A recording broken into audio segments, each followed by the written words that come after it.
Hi everybody, it's Sally from Sally Stampers. Thank you for joining me today. Today I'm bringing you this cute little popcorn stroke treat box.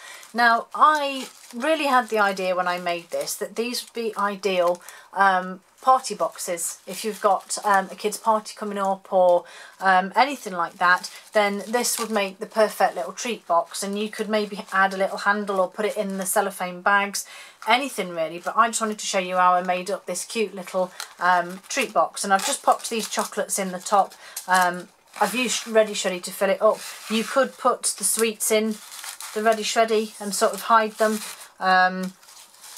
You know, you could put the little novelty erasers or a little pencil or yo-yo, you know, the things that you find in kids' party bags, or just some varying sweets, and obviously hide them with the Ready Shreddy. And I think this is really cute, and it, you know, it didn't take much to decorate. You could decorate it a lot more if you wanted to and add some more sort of stamping or different bits to it, but I quite like this, so I'm going to show you how I did it. So to start off with, I've still got some of my old project out, wait one moment. So to make this you will need the popcorn box thinlets, which I have here, and you will need to cut 2 of the die cuts out. So for this one I used Bermuda Bay, for this one I'm using Berry Burst, and I'm going to stamp them with something off here. Can't decide which yet, haven't made up my mind. I might even go with these stars actually, just to be a little bit different. So let's take them out. I'm going to actually use my G block for this one, which I think is quite nice. So grab my Berry Burst, and again it's down to individual style as to what you go with,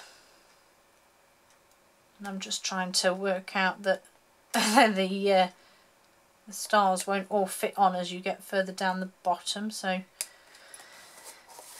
and again I'm just going to do this on all of the sides here, and then I'm not too worried about that one over the edge because that's going to be my tab that gets stuck inside. So just give these a quick stamp, and again, like I said, you can take your time doing these. You can add, you know, individual, if you've got the name large letters, you could do individual names on each one. There's lots of options with them. So that's that part done.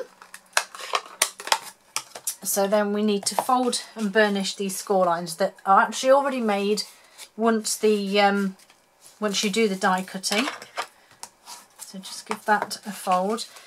These ones can be a little temperamental, so do be careful and take your time when you do these tabs, because they're quite narrow. They can have a tendency to fold where you don't want them to.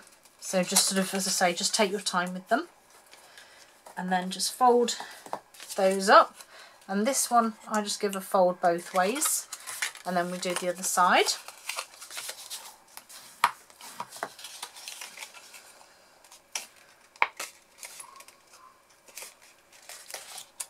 And just give this one, and then again bottom pieces, and then again I just give this one a crease both ways. Now I'm going to bring in my silicone mat here and using my fuse, I'm just going to run up that one there, and then I just want to sort of pull that bit that's over the edge back on, and then you just line them up with this side. So just line that one up, and then we do exactly the same with this one.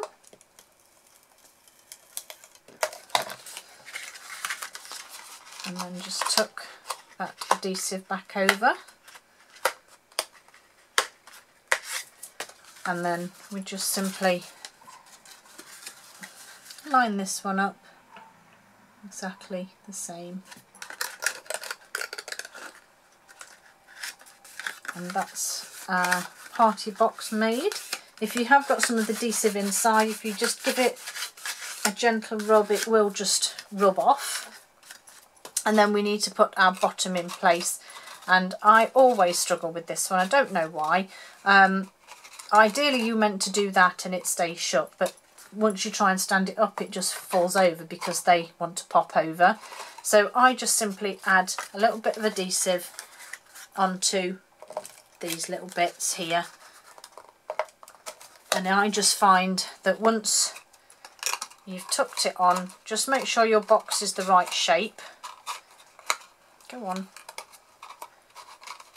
And then I just pop them on, and then just get my bone folder on the inside and just press it down just to make sure that adhesive's taken. And now my box stands no problem.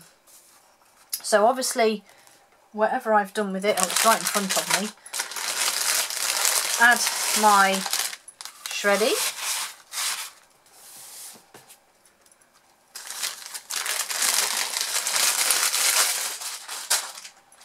And then I just want to add some decoration. So I have mini gift bows. I love these. So I'm going to have a pink one of those. I also want a birthday binder clip. So let's go with that one, I think. And then here I have got some DSP to go at the bottom, which is 2 inches wide and 3 1/4 inches in length. It's only rough, and it's just going to need to be trimmed slightly. So let's just double check. Just take a bit off there because that's not quite 2. And then triple banner punch. Just take the end off there so that we have our banner.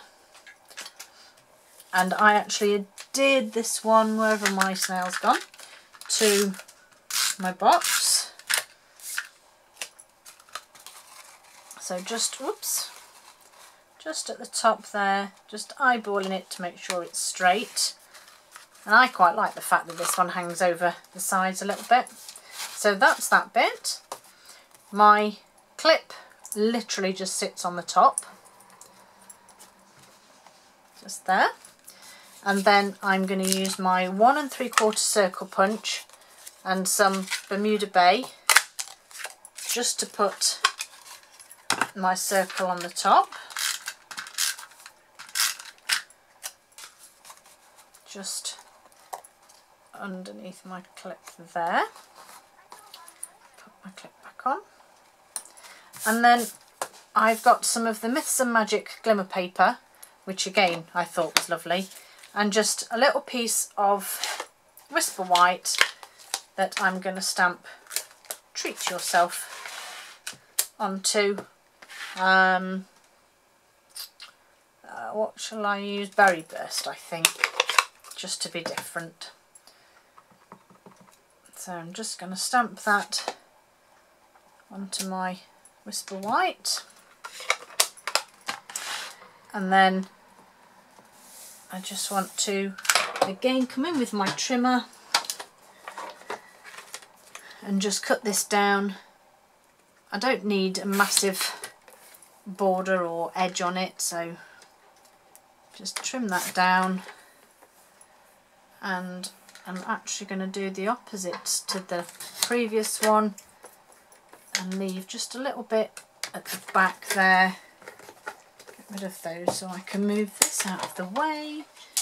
And then whenever I make a banner myself, I put it on, move this up, I put it on the edge of my grid paper to try and find my centre point, which is about there. And then I literally just snip up, and then from each corner across. And there's my banner. Let's get this back to where it should be. So back in with some fuse onto my glimmer. And then might just trim this down a little. Looks a little bit too wide for me. That's better. And then again back in with my fuse. Pop this one on the front. It is a lot bigger actually than my previous one. And then I just want to add my bow, which is always a fiddle. Take the backs off. Oops, come on, there we go. The other one, as you can imagine, I did in no time at all. This one's clearly going to be a nuisance. And I'm just going to pop my bow on the corner there. And there you have some little birthday treat boxes, which I think, oh, my tripod slipping, there we go, that's why you're almost head first in it.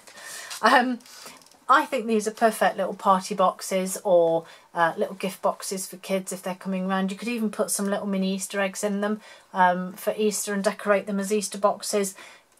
The possibilities are endless. It's just your imagination and your choice in what you make.